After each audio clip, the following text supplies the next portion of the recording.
Hey guys, YouTuber 100 here. Alright, now here I am with a review of another sequel to the films that I had last year in the top 10 best live action indie films. And so, next sequel for my reviews is Honey, We Shrunk Ourselves. So, yeah, last year I reviewed like Honey, I Shrunk the Kids, and then also after I did that, I reviewed like the first sequel, Honey, I Blew Up the Kid, just because, like I said last year, I wanted to like these they were actually like films I have really like wanted to cover for a while, and so then after I made the review for the first one, I then decided to review the first sequel. So yeah, but now I really wish that I would have kind of like not done it, so I could have made a review. This review could have been for that film rather than this one, because I would way rather have a review for that one. I really didn't really want to make a review for this, but yeah, I've kind of like been forced into it now since I've been like doing this. So yeah, and yeah, well, do I even really need to go into anything about this film? I mean, I talked a like I did give like a brief summary of this film at the very end of my review for Honey I Blew Up the Kid last year, but yeah, I'll guess I will like talk as much about the film as I can in this video. But yeah, there's really not really a whole bunch to talk about at all. So yeah, I'll just like really like I'll just like talk as much as I can about it. So yeah, everybody has just really said like how bad this film is, and this film really sucks. And yeah, it does. I mean, yeah, this film is basically just like it takes the premise of the first film, but it's basically like the roles are reversed, where it's now like the parents and are shrunk down, and the kids really are just like yeah, the kids really just don't know where the parents are and stuff. So yeah, it's basically just the first film with the roles reversed. But yeah, well, of course, like this film, this doesn't tell the story like nearly as good. The acting's not as good. The story's not as good. The effects aren't as good. Yeah, just yeah, there's really nothing about this film that's as good as either of the first two films. I mean, yeah, the first two films at least like did have the stories told really good, and yeah, the cast was like as good as they could be in those films. And yeah, and so yeah, this film just really doesn't have those elements at all. I mean, of course, like this film was a direct-to-video film and not like a theatrical release like the first two films were. And yeah, it just really shows like how cheaply this movie really seemed to be made. I mean, the camera work for this film really just seems like this film was just like a film made for like a class or something, because yeah, it just really looks like really lazily filmed. Like so much of this film just like is like filmed with a camera on a tripod, and yeah, you can just like tell it was shot on a tripod. It was like just filmed so lazily and stuff. And yeah, plus yeah, the effects like when the shrunk scenes, when like we should see like the shots with them shrunk in the backgrounds, it just like is so lame. I mean, you can so tell it's just like green screens. I mean, remember like how great the set pieces looked in the first film with the kids being shrunk and like just journeying through the backyard to get to the house, and how good that those sets looked? This film just it's so cheap looking. Yeah, and yeah, in this film, like Rick Moranis is really like the only returning actor in this film. Yeah, Rick Moranis is the only one returning and reprising his role as Wayne. And this film would also mark like Rick Moranis' final live-action film role. So yeah, everybody else like the recurrent characters have been recast. Like Diane, she's been recast, and so yeah, they got a different actress for Diane. Like they recast Marsha Strassman for Eve Gordon in this film, and plus Diane just seems like totally written totally differently. Like Diane just was like written as a total bitch in this film. I mean, she's just like doesn't want. It's like she just doesn't want Wayne to really have any fun in life, and just is basically like ordering him around and stuff. And so yeah, Diane's a total bitch in this film. And yeah, in this film, like Nick is now gone. Like now like Nick has gone off to college as well. So yeah, neither Nick or Amy are in this film at all. Like yeah, they don't make any appearance in this film whatsoever. Like at the beginning of Honey I Blew Up the Kid, like we saw Amy make a small appearance as she was leaving for college. But yeah, neither Nick or Amy are in this film at all. And yeah, it shows that Adam is now the only kid. there. So yeah, and of course like Adam is like much older now. This film was set probably like around like 8 years after the events of Honey I Blew Up the Kid. So yeah, Adam's about 10 in this film. And in this film, we do like see more of the Selinsky family. Like there's Wayne's brother Gordon and his family, like his wife Patty and their kids, Jenny and Mitch. So yeah, I guess we see more of the Selinsky family in this. And yeah, Gordon, like in this film, like he's like a really good, enjoyable character to watch. Like the stuff with Wayne and Gordon in this film is like the only thing that's actually like enjoyable about this film. Like Wayne and Gordon really do have some really great chemistry together, and just yeah, the scenes with them together are just like really the best parts of this film, and they really just are like so enjoyable to watch. Yeah, but everything else just is not. And so, yeah, I really just don't know what to say. I mean, this film, like, is like I said, it's just basically kind of like a carbon copy of the first one, but not as well told, and just yeah, not nearly as well put together at all, not even close. And yeah, this film like it's like it basically is like ripping off a bunch of stuff from the first one. Of course, like there's the them being shrunk, and we also like have this couple of scenes where it's like ripping off scenes from the first one. There's like this scene with the cockroach, which is basically kind of a rip off of the fight between Auntie and the Scorpion from the first film. And we also have the scene where like Wayne and Gordon like fall into a bowl of onion dip with like girls like dipping chips in it, like eating it, basically like a rip off of the Cheerio scene from the first film. And so yeah, we basically like have just this movie just seeming to just rip off a bunch of scenes and elements from the first film. And plus, like for some reason, like there are like some shots in this film that are just like kind of just sped up for no reason. Like why are there like sped up shots in this film? So yeah, there's just like a bunch of stuff in this film that people have complained about, and it deserves all the complaints it can get. It just is like it doesn't make any sense for the sped up shots, and yeah, it just like is ripping off the first film so much, and so yeah, I just really do I even really need to go into it? So yeah, this really is just like not a good film, not good at all. So yeah, I really just don't know what to say. I mean, I give this film like 1 star out of 4. I mean, yeah, like yeah, the links for my reviews for the first 2 movies will also be down in the description if you want to watch them as well. And yeah, it's just really not a good film, not at all. And plus, also, I should also say that this film just really seems like really lazily put together, like I was saying before, because there's like one shot where you can actually see like a crew member's hand in the shot backing away from it. They didn't even bother to cut it out. And there's also a part where you can actually see like in the top corner of the screen there's like a you see the boom microphone like coming down a little bit, and like there's a boom microphone in the shot. So yeah, they didn't even like this just seemed really lazily written, yeah.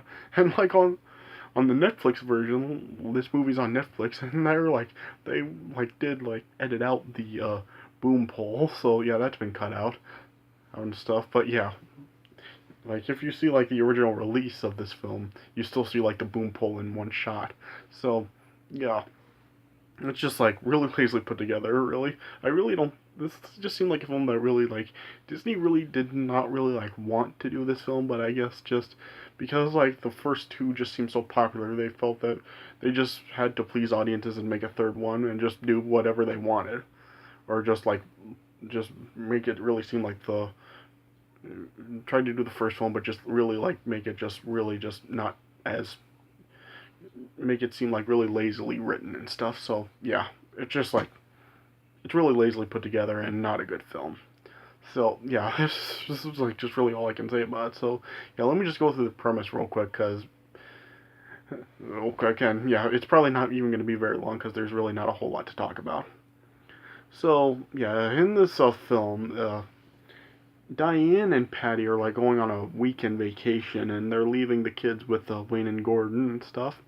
And like Wayne is like packing up his shrink machine to have it shipped off to a Smithsonian and stuff.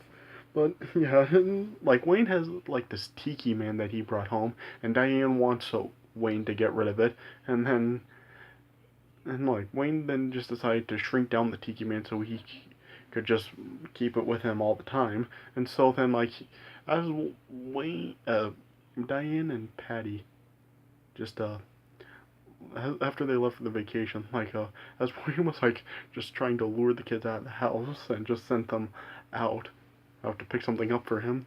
And then like Wayne and Gordon then just carried the Tiki Man up to the attic, and then Wayne was like setting up the machine to shrink it, which he did, but it shrank the Tiki Man. But then yeah, Wayne and Gordon then like as they were trying to find it, like the machine then started to start up again, and then like I guess Wayne and Gordon found the Tiki Man. Then there was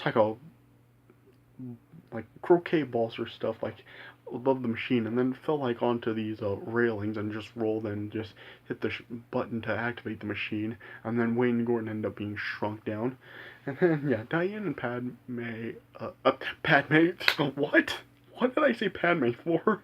Diane and Patty then came back because Mitch had a potassium deficiency, and so he had medicine to take.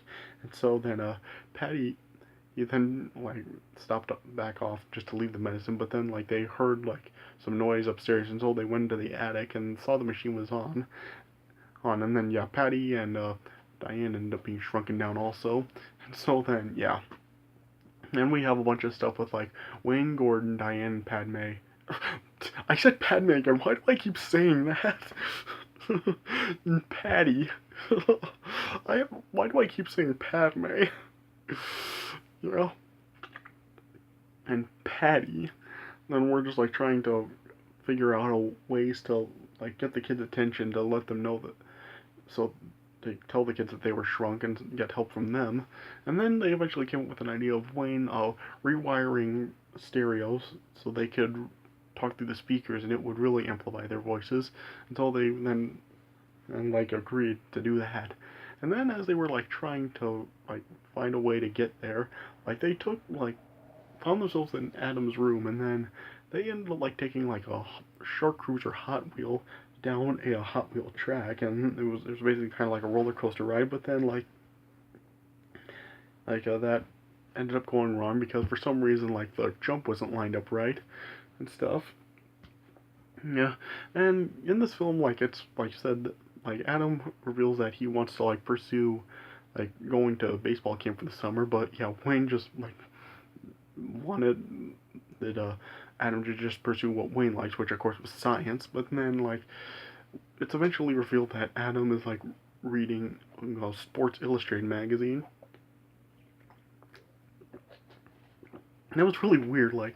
Adam was showing Mitch the Sports Illustrated magazine. It wasn't actually revealed it was a Sports Illustrated magazine yet, and they were making it seem like it was a Playboy magazine they were reading or something. Yeah, and then yeah, Adam, Jenny, and Mitch then were throwing a party that night, and so yeah, Jenny invited some of her friends over to the party as well, and stuff. Yeah, and then it was then shown that Mitch was starting to get really weak due to not really having any potassium in his system.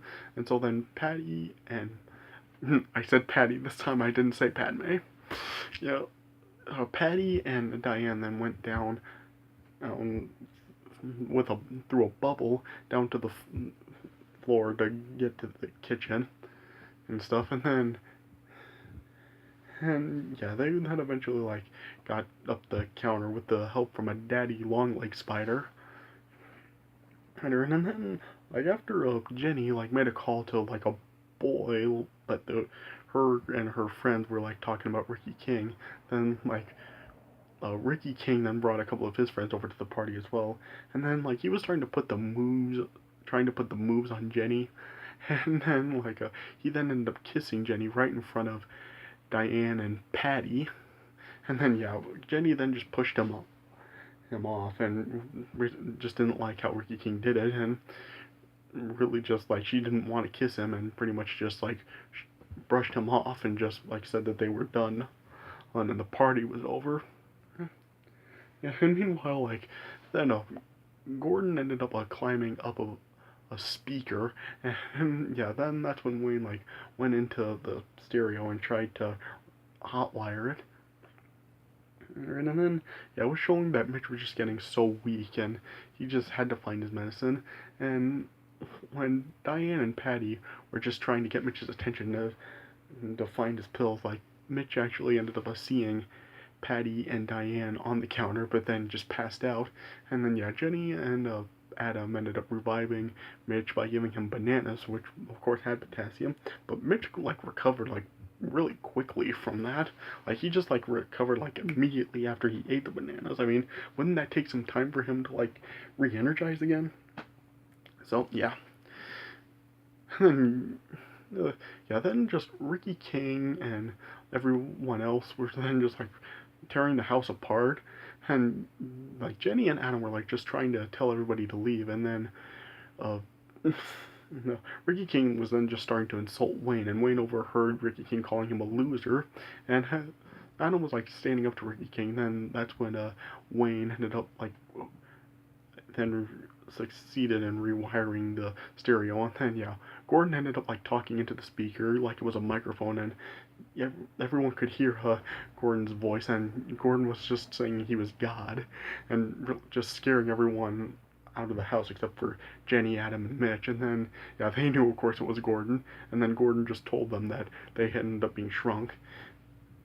And so then yeah, Mitch and Jenny ended up like getting Diane and Patty out of the kitchen, and then uh, Adam got Gordon and Wayne, and then yeah, all of them were taken back to the attic, and then yeah, Jenny, Adam, and Mitch then like ended up like restoring them and unshrinking them, and then yeah, then Wayne just like told Adam that he saw his magazine, and he like just should have listened to Adam, and so then they then decided to send Adam to baseball camp, and then Diane just told Wayne that he could do whatever he wanted with the Tiki Man, and then yeah, the film then just ended with it cutting to sometime later as they were bringing Adam back from his baseball camp, and then yeah, as they were pulling back in, it just like showed that like Wayne moved the Tiki Man in the backyard and blew the Tiki Man up, and it just showed the giant Tiki Man and behind the house, and yeah, that's how it ended.